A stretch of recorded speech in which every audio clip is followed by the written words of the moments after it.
Rolls Royce दुनिया के सबसे महंगी कारों में से कुछ बनाती है और फिर इस $7 बिलियन की कंपनी की स्थापना एक ऐसे लड़के ने की जो गरीबी में पला बढ़ा और लगभग कोई शिक्षा नहीं ली। दरअसल हेनरी रॉयस ने अपनी पहली $1 मिलियन की कंपनी पाउंड के साथ शुरू की थी। तो उन्होंने यह कैसे किया?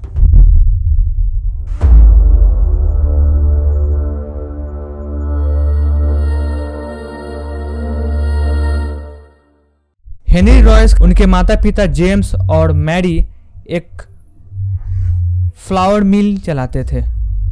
दुर्भाग्य से फैमिली बिजनेस संघर्ष कर रहा था और वे दिवालिया हो गए, जिससे रॉयस परिवार को काम की तलाश में लंदन जाना पड़ा। हालांकि वह सिर्फ 4 साल का था। हेनरी ने अपनी पहली नौकरी एक खेत में पक्षियों को डराने के लिए की। उसके पिता ने एक और फ्लावर मिल में काम करना शुरू कर दिया, लेकिन वह अभी भी भारी मात्रा में कर्ज में था। परिवार की हालत बहुत खराब थे। ट्रेजेडी तब हुई जब वह केवल 10 साल का था। हेनरी के पिता की मृत्यु हो गई। यह न केवल विनाशकारी था, बल्कि इसका मतलब था कि परिवार की फाइनेंशियल परेशानी भी बढ़ गई। स्थिति और भी खराब हो गई और इसलिए स्कूल जाने के बजाय हेनरी ने फुल टाइम काम किया और डाकघर के लिए समाचार पत्र भेजे, जिससे उन्हें हर डिलीवरी के लिए कुछ सेंट के बराबर पैसे मिले। हालांकि हेनरी की माँ अभी भी कर्ज में थी, इसलिए उसने हेनरी को एक बुजुर्ग के साथ रहने के लिए भेज दिया। हालांकि ईमानदारी से कहूँ तो वे मुश्किल से अपना गुजारा कर पा रहे थे। बचपन में कुपोषण और कड़ी मेहनत के कारण उन्हें जीवन भर स्वास्थ्य संबंधित समस्याएं होती रही। जब वे 15 साल के हुए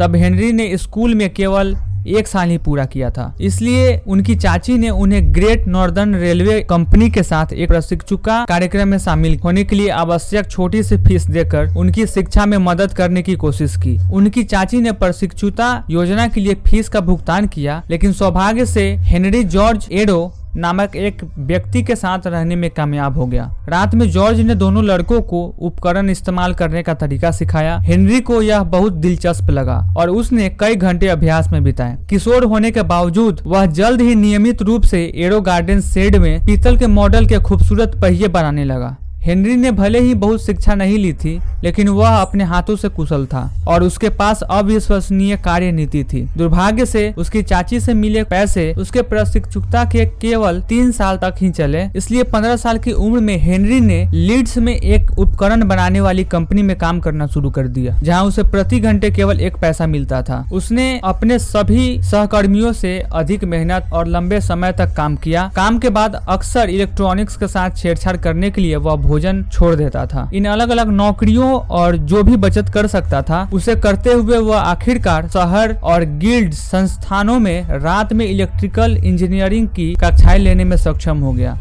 इन कक्षाओं से उसने जो कौशल सीखा उसका मतलब था कि 10 साल की उम्र तक अब तक की सबसे अच्छी नौकरी पाने में सक्षम हो गया। हालांकि कंपनी में मंदी आ गई और हेनरी बेरोजगार हो गया। फिर भी ऐसा लग रहा था कि चाहे वह कितनी भी कोशिश कर ले, उसे कभी भी आराम नहीं मिल सकता। लेकिन इस बार उसने दूसरी कंपनी में दूसरी नई नौकरी की तलाश करने के बजाय हेनरी ने फैसला किया कि वह अपनी खुद की कंपनी शुरू करेगा। भले ही वह बहुत ही साधारण पृष्ठभूमि से आया हो, बेशक उसे कुछ मदद की जरूरत थी। उसका दोस्त अर्नेस्ट जोखिम लेने के लिए सहमत हो गया। वह भी एक इंजीनियर था और साथ में उन्होंने HF रॉयसन कंपनी नामक एक नया बिजनेस शुरू किया। उस समय हेनरी के पास केवल पाउंड थे और अर्नेस्ट के पास पाउंड थे, लेकिन उन्होंने अपनी थोड़ी सी बचत को खर्च किया और साथ में बिजनेस शुरू किया। बिजली की फिटिंग बनाने से शुरुआत करते हुए उन्होंने मैनचेस्टर में एक कुक स्ट्रीट पर इमारत किराए पर ली। दुकान के ऊपर एक कमरे में रहते थे। दोनों मुश्किल से खाने का खर्च उठा पाते थे।